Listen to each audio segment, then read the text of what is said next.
সকালে ঘুম ভেঙে যাবার পর আপনি যদি ভাবেন ৫-১০ মিনিট একটু শুয়ে থাকি, তারপর বিছানা থেকে উঠব, তাহলে আপনার বাকি সারাটা দিন যে কোনো কাজ করতে গিয়ে অলসতা করতে ইচ্ছে করবে। সকালে ঘুম ভেঙে যাবার পর আপনি যদি খুব দ্রুত বিছানা থেকে উঠে বিছানা পরিষ্কার করে ফেলেন, তাহলে দেখবেন আপনি সারাটা দিন যে কোনো কাজ করতে গিয়ে অনেক বেশি প্রফুল্লতা অনুভব করবেন। আপনি খেয়াল করে দেখবেন যে কোনো কাজে আপনার অনেক বেশি আগ্রহ এবং মনোযোগ বৃদ্ধি পাবে।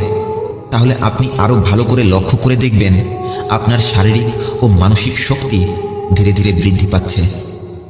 হ্যাঁ, ঠিক এভাবেই আপনি যদি আপনার সকালটাকে কাজে লাগাতে পারেন, তাহলে দেখবেন যে কোনো কাজ করা আপনার জন্য অনেক সহজ হয়ে যাবে।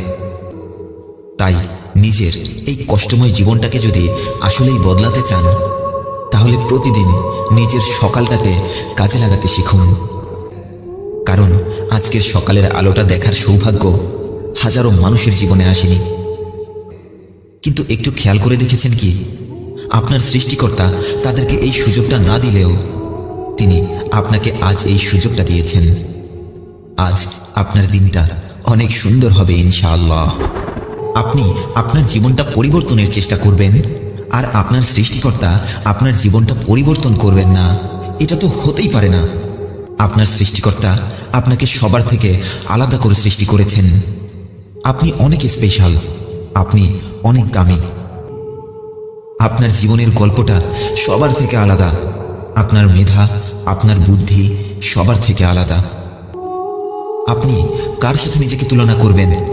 যার সাথে নিজেকে তুলনা করবেন তার জীবনের গল্পটাই তো আপনার সাথে মেলে না। তার ভাই বোন, আত্মীয় স্বজন সবকিছুই তো আলাদা। নিজেকে অন্য কারোর সাথে তুলনা করে কষ্ট পাওয়াটা নিতান্তই বোকামি নয় কি? আপনি আপনার জ্ঞান, আপনার বুদ্ধিকে কাজে লাগিয়ে যে কাজটাই করবেন, সেই কাজটাই হবে এই পৃথিবীর নতুন কোনো একটা কাজ। আপনি আপনার চিন্তাভাবনাকে কাজে লাগিয়ে যে কাজটা করতে যাবেন, সেই কাজটাই এই পৃথিবীর সব থেকে আলাদা কাজ হবেই হবে। কারণ আপনার সৃষ্টিকর্তার এই সৃষ্টি জগতের এটাই নিয়ম। যে মানুষটা পানিতে ডুবে যাবার ভয়ে পানিতে নামে না, সেই মানুষটাকে কি সৃষ্টিকর্তা ঘুমের ঘোরে গভীর স্বপ্নে সাঁতার কাটা শিখিয়ে দিয়ে যাবে? ভাবুন, একটু গভীরভাবে ভেবে দেখুন। আপনি যদি নিজেই নিজের জীবন বদলানোর চেষ্টা শুরু না করেন, তাহলে অন্য কেউ তো দূরের কথা, আপনার সৃষ্টিকর্তাও আপনাকে সাহায্য করবেন না। নিজেকে কখনো দুর্বল ভাববেন না। মৃত্যুর ফেরেশতা এসে আপনার সামনে দাঁড়ানোর আগ মুহূর্ত পর্যন্ত নিজেকে দুর্বল ভেবে অলসতার দিকে ঠেলে দেবেন না। তবে জীবনের এই অল্প সময়ে একই সাথে আপনি সব কাজ একসাথে করতে পারবেন না। আপনি সব কাজ করতে পারবেন, কিন্তু একই সাথে আপনি সব কাজ করতে পারবেন না। আপনাকে যে কোনো একটি কাজে সফলতা অর্জন করতে হবে। তবে আপনি একটি কাজে সফল হয়ে যাবার পর আরেকটি কাজে হাত দিতে পারবেন, এতে কোনো সমস্যা নেই। এই পৃথিবীতে যারা সফল হয়েছে, তারা তাদের জীবনের সর্বপ্রথম যুদ্ধটা সকালবেলার ঘুমের সাথেই করেছেন।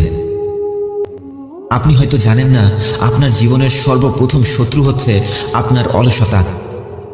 আর আপনি যদি আপনার এই শত্রুর বিরুদ্ধে যুদ্ধ করে জয়ী হতে পারেন, তাহলে জীবনের সফল হবার পথে আপনাকে আর কেউ আটকে রাখতে পারবে না। হ্যাঁ, ঠিক এভাবেই আপনি যদি আপনার সকালটাকে কাজে লাগাতে পারেন, তাহলে দেখবেন যে কোনো কাজ করা আপনার জন্য অনেক সহজ হয়ে যাবে। এছাড়াও ধীরে ধীরে আপনার স্মৃতিশক্তি বৃদ্ধি পাবে। তাহলে প্রতিদিন নিজের সকালটাকে কাজে লাগাতে শিখুন।